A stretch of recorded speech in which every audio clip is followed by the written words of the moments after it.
Hello, hola, bonjour, and other languages. Welcome to another episode of Old Head Bangers Ball. Saturday night, time to fucking rock out to some old school rock and metal videos. That's right, folks. Let's just dive right into this episode. The first song we're going to be watching tonight is from this album right here, the self-titled LP from Shotgun Messiah. A much lesser known sort of hair metal band from the late 80s. This album came out in 1989. Actually, it originally came out in 1988.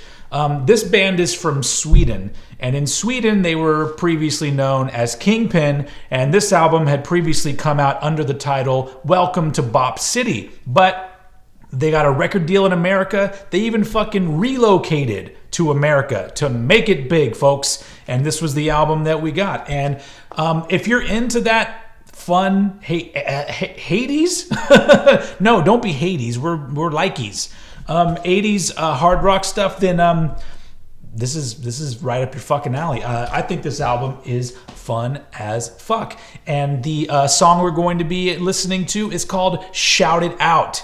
And it is a fucking party. So what better way to start an episode of Old Head Bangers Ball than with a fucking party? Let's do it right here, folks.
one of my better pauses, folks.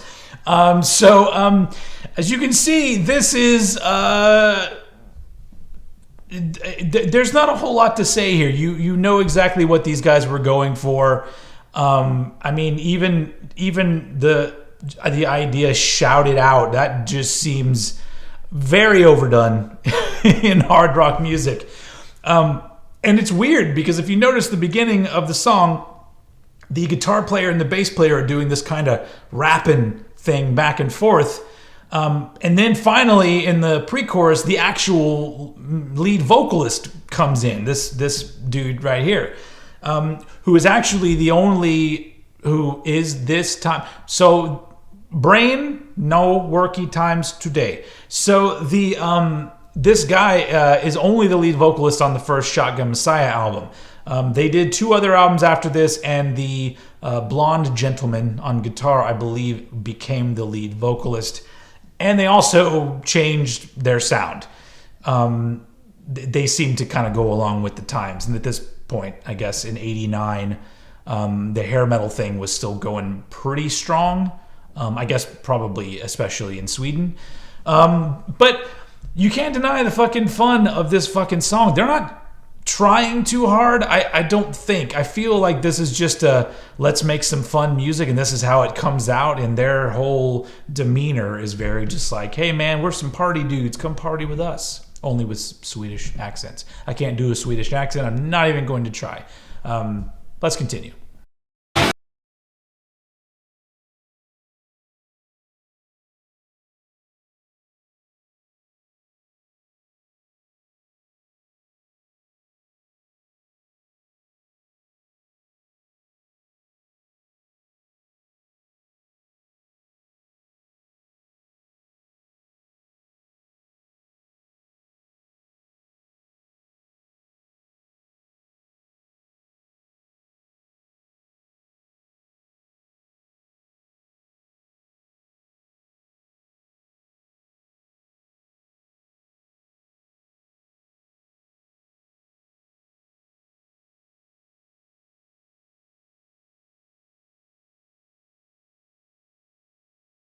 This seems to include every 80s hairband trope except for one really important one. I don't see any ladies in this video. I'm guessing it was pretty lonely being in Shotgun Messiah. Probably not. Not only were they in a band like this, but they were from Sweden. That's like double panty dropper right there, folks. Not a whole lot to say about this video. It is full-on late 80s glam hard rock bullshit, which it's bullshit that I love. I mean, I bought the fucking album, so clearly I like this. But it's to me, the idea of the verses where it has the back and forth rapping, almost like it's a Beastie Boys kind of thing. I'm trying to think, was there another 80s hard rock band that did something like that? Or was this a unique idea? I know other bands did it, but when it comes to the hair bands, was there that element ever in a song? Correct me if I'm wrong, because there probably is a big one that I'm just missing out on. But it adds an element to this song that I don't know why I like it. It's like quirky and silly, kind of dumb, very dumb, and also very enjoyable. Let's keep going.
That's a pretty hot goddamn solo right there. I've heard this song many times, but I think that's the first time I sat and really listened to what was being played on the guitar during the solo. And I'm impressed. Well, I don't know what happened to that guy, but that's pretty great. That's my kind of solo. It's got some cool widdly widdlies and some wee-wees and some ee-ee-ees in there. All those great solo parts, you know.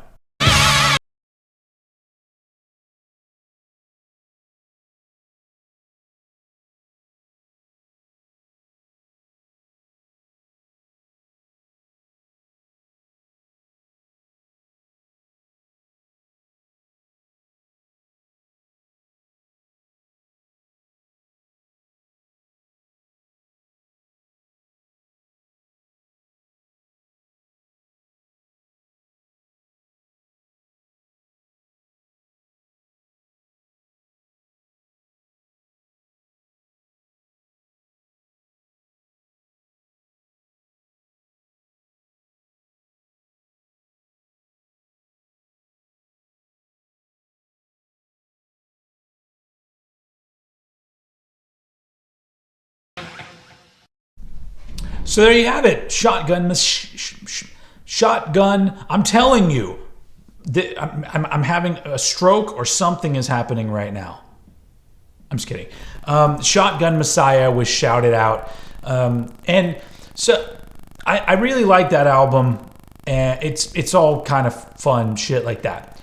But the one thing that I have to say about it, that I don't mean to be rude, and if Home Dude is watching, what is the singer's name? Zinny J. Zan, who was the singer on this album, and I think he was in another Swedish band earlier in the 80s. But the one thing that is hard to get over in the Shotgun Messiah album is that guy is not a good singer. Like, there is a lot of I don't know.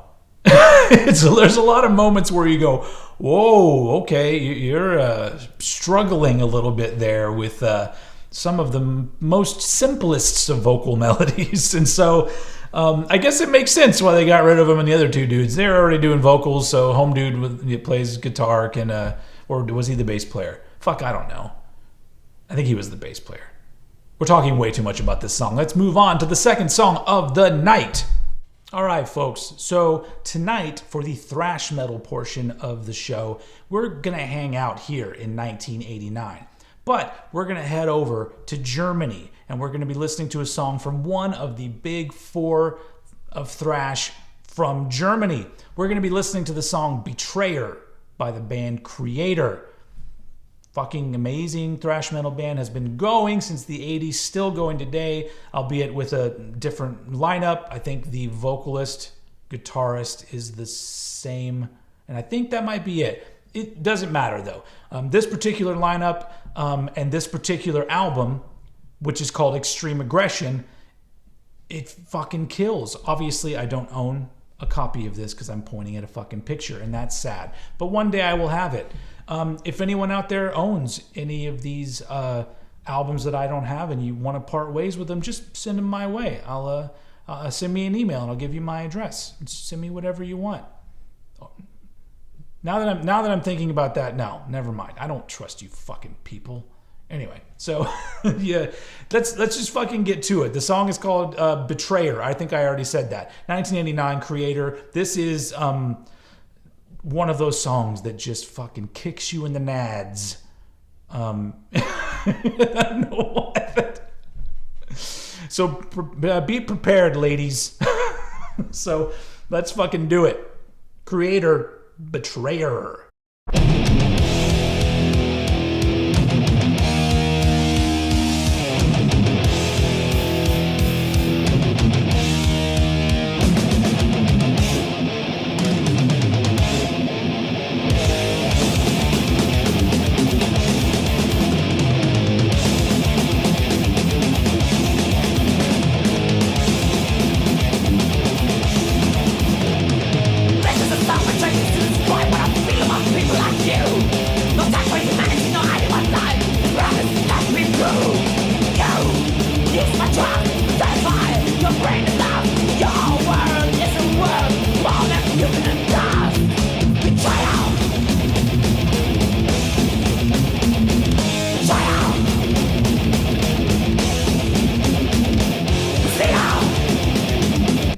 You see what I'm saying about this song? Woo, man! Like it just takes off. And my favorite thing about this song is occasionally it slows a little bit down at times and then takes off again. It's just this is such a well-made song. Wait till we get to the middle. There's a riff in the middle. Woo! It's sweet.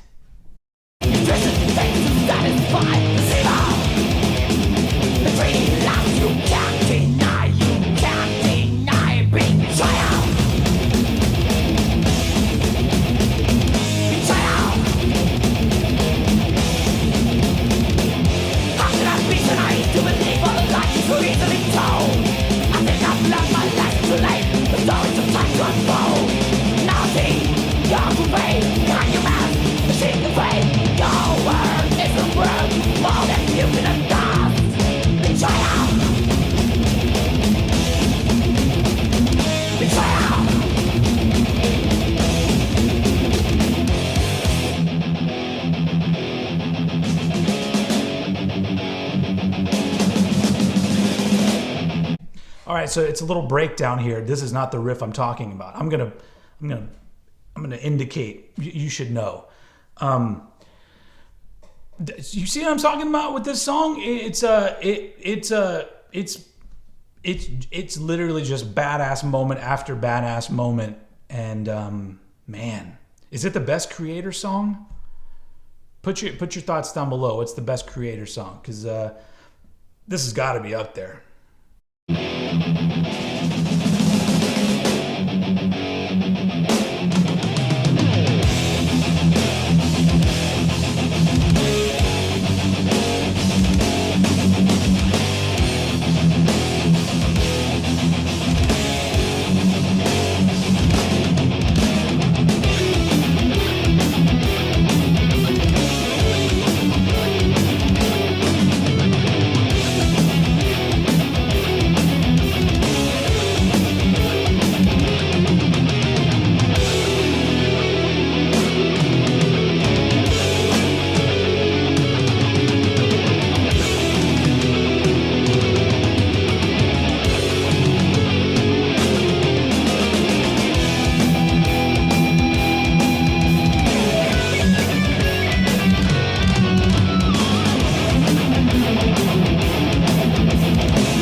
also, this is pretty much all you need out of a metal video for me. I mean, there's some live footage. There's footage of the band playing. It's in black and white. There's some eerie sort of like, I don't know, old church kind of buildings and people running through forests and shit like that. I mean, that's all you need. I bet this video costs like $25 to make. I guess you have to develop the film or video.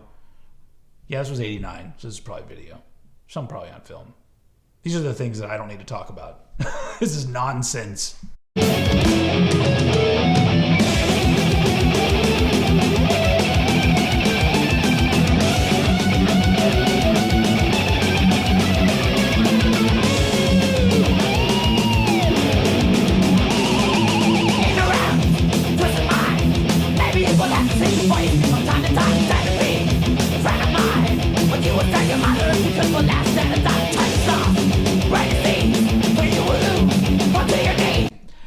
They only do that shit twice. I mean, and it's underneath the vocal, so if you're not paying attention, you totally miss it. But that is fucking sweet. I mean, I guess that's very Slayer-esque, but whatever. It's really good. And I just love it. I love when bands pull out really cool riffs and they just do it like one or two times and then fuck off to something else. Like, that is a confident band right there.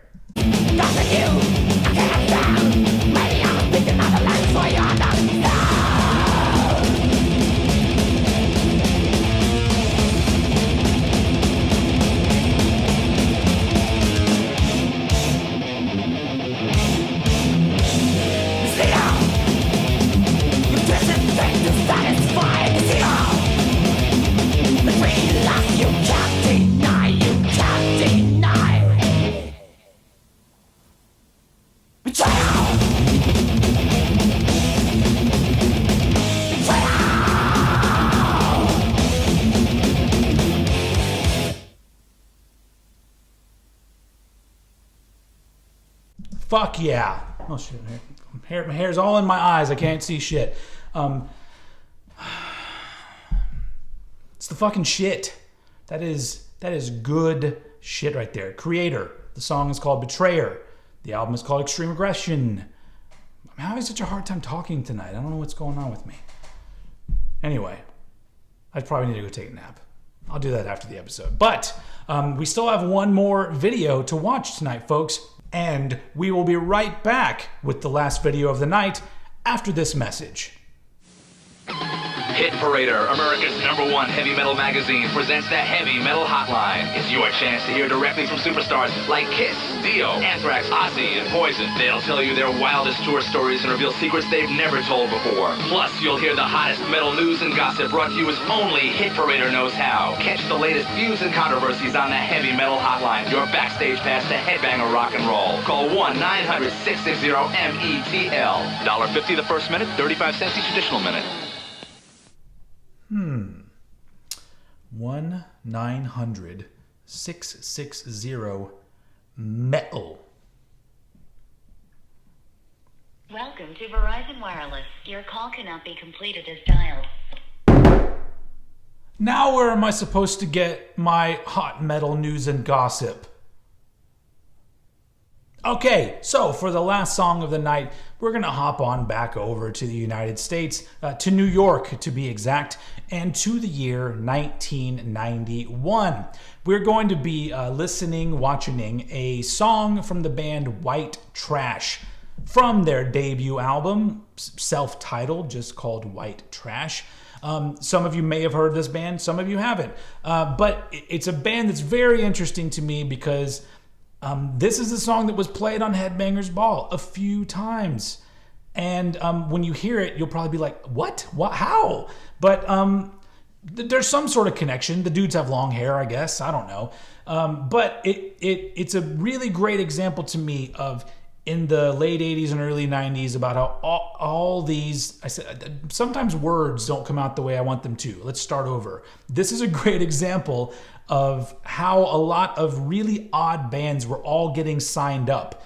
It's almost like there was so much money going around in the music industry at that point, and they were taking chances on things blowing up because I mean, really, for the most part, for them, making an album and a video didn't really cost that much. And if they make a bunch of money back, even fucking better. So all these interesting and different bands all got signed. I've talked about this before. And so we got to hear all of these bands that probably without the major label dash to grab the next big thing, we may have never even heard them. So tonight we're going to be listening to the song Apple Pie.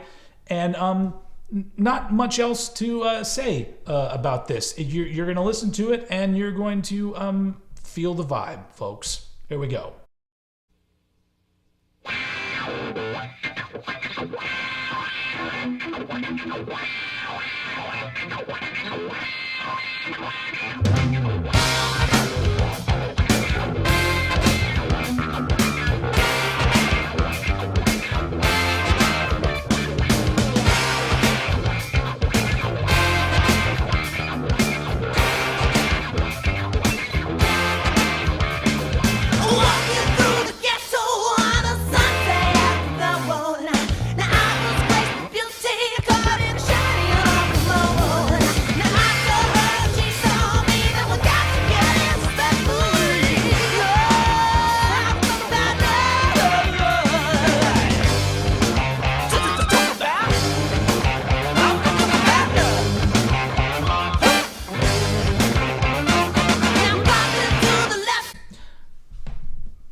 Talk amongst yourselves. No. So if you haven't heard this before, then you probably are thinking the same thing that I thought, back in the day, which was, why is this being played on Headbangers Ball? But to be completely honest, I love that this was played on Headbangers Ball. Because, yeah, I'm a metalhead, but for the most part, I like hearing other different stuff sprinkled in here and there. And the fact that this sounded like nothing else that was being played on Headbangers Ball just made it even cooler, which is why I'm bringing it to you guys tonight. So just come on, crack a brew and feel it, or smoke a spliff. Anyone got any of those? Do people say spliff anymore? I'm kind of an old man, so I don't know how people refer to the ganja. So just let's keep it going. Over me and I pop you to the right. I pop that mama so damn I could have knocked a nasty outside. I said, hey, girl, who do you do? Said, everybody wants to be. Does the singer of this band look like James Franco to anybody else? It's James Franco's younger brother, Lames Franco. If you, it's not, it's. That's a callback to a joke I made on like one of the first episodes, calling somebody's James Hetfield's cousin Lames Hetfield. So it's going back to the well, folks. Anyway, he looks kind of like James Franco. Probably sings much better, and from all accounts, is probably a better dude. I don't know. She was talking about love.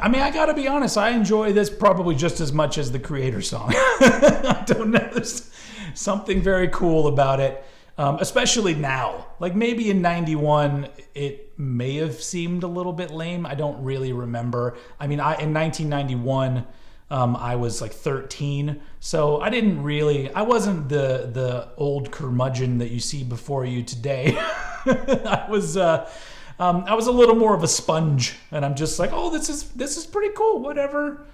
I had friends that were a little bit more like, that's fucking lame, but that was never me. I was always the lame one that was like, hey guys, did you hear this album? And then my friends would be all like, no, who the fuck listens to that? But well, I guess I do. So anyway, I'm sorry.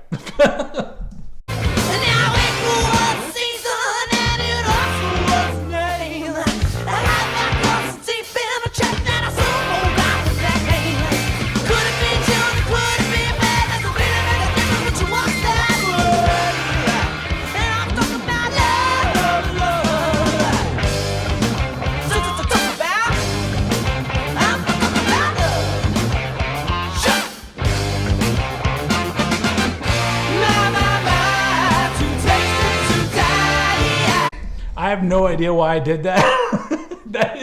That shows you the extent of my dancing. I'm like, oh, this seems like one where I should crawl under the desk. Don't ever go dancing with me, folks. The only dance I know how to do is the hold my beer in my hand and kind of sway back and forth kind of thing. It's really all I know what to do, what to do, and I don't know how to talk either. So let's finish this fucking song.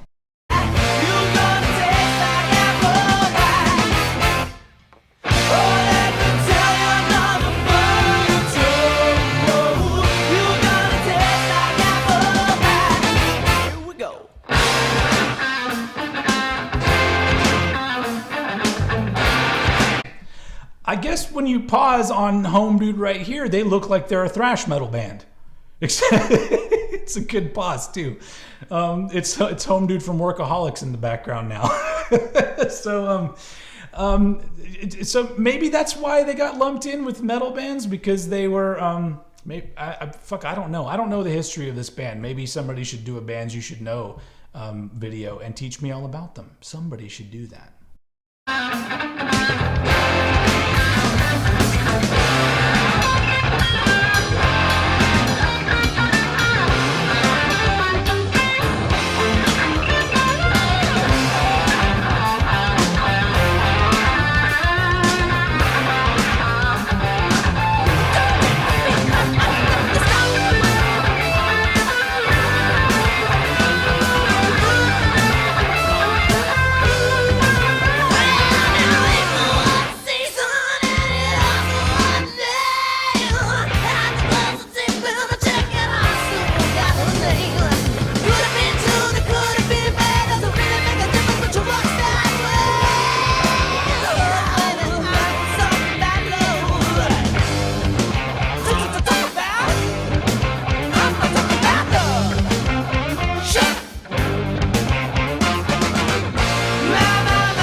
There you go, folks. White Trash, Apple Pie.